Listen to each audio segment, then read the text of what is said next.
Elidor by Garner. 8. The Deep End. Nicholas ought to have had more sense at his age. What was he thinking of letting everyone get into this state? Didn't he realize that all the clothes were packed? Their mother had quite enough to do without this. Couldn't they be trusted to behave properly when they were out by themselves? And surely there were better ways of spending the time than acting like hooligans in the slums. The television set was in a bare room. Among the packing cases, its own cardboard box was waiting open next to it on the floor. The sound had been turned down at the beginning of the row, which was accompanied, as a result, by a silent counterpoint of gun battle and cavalry charge, and although the picture was badly distorted, even in the worst moments of the telling off, everybody's eyes kept sliding round to the screen. "And what's that rubbish?" said Mrs. Watson. "Some things we found," said Roland. "And you brought them back? Good heavens, child! What will you do next? Take them outside at once? You don't know where they've been." The children escaped to the bathroom while their mother unpacked the cases to find them a change of clothes. Cleaning was a lot easier than it had been on the train, but the lime and the plaster set hard when they tried to wash their hair. "Where have you put the treasures?" said Helen. "In the shed," said Roland. "How are we going to stow them in the furniture van tomorrow?" "We're not." "But we can't leave them." "Of course not," said Roland. "But the house is going to be empty for at least a month, so we'll hide the treasures here. And when we found somewhere safe for them at the new house, we'll come back and collect them." "Where'll we hide them, though?" said Helen. "Through the hatch in our room," said Nicholas. "Yes," said David. "No one will look there." In the wall of the boys' attic, there was a door about a foot square, leading into the space between the ceiling joists and the roof. It was too small for an adult to climb through without having a good reason. "And when Mum's cooled down, perhaps we can tell her about it, or at least let her ask us, or at least ask her to let us keep the treasures in the house," said Roland. "They'll be all right if we clean them up a bit." "I've not much hopes of that," said Nicholas. "You can't blame Mum for going off the deep end tonight, and she won't forget it in a hurry." "That's what you were going to tell her? And what were you going to tell her?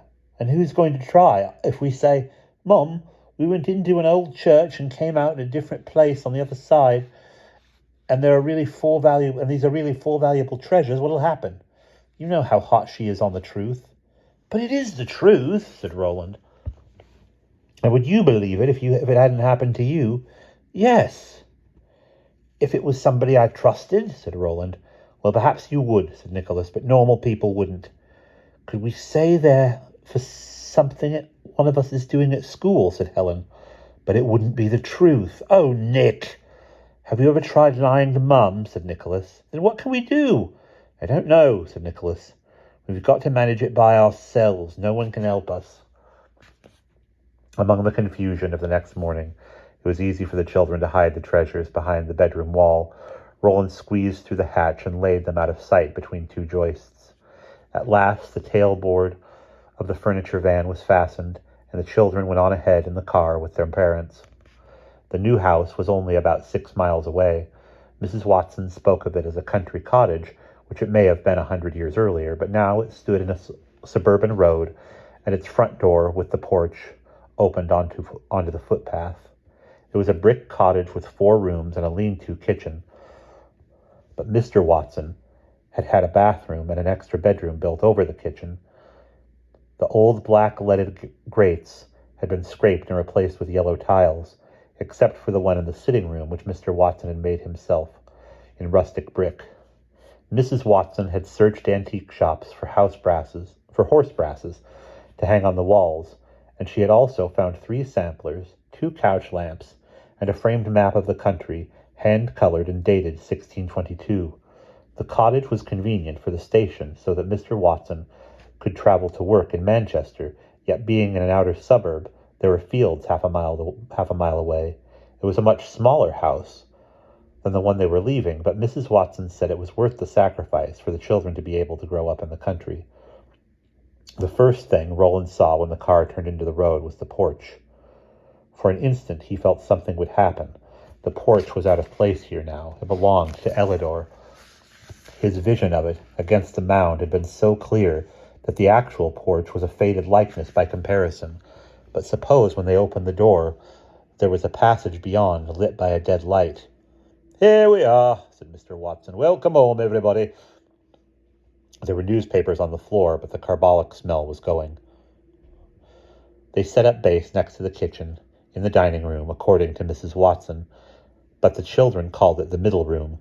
The stairs went up one wall, and under them was the larder. The furniture was unloaded into the sitting room, which opened by way of the porch, straight onto the footpath without any hall.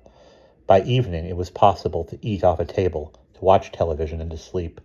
The children went to bed early. The stairs came through the floor of the boys' room, so they all sat in Helen's, which, being newly built, had a well-fitting door.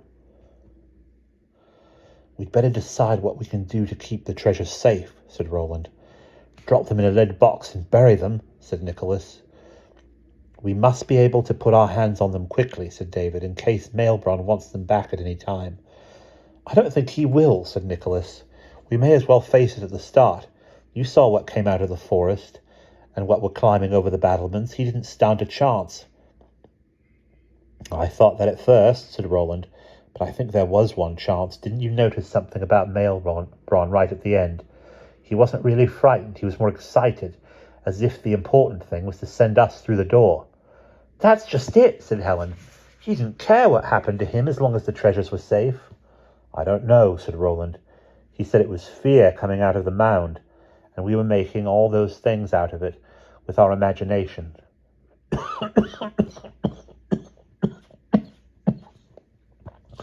Well, he was right, because I'd seen something like them before." "You would have," said Nicholas.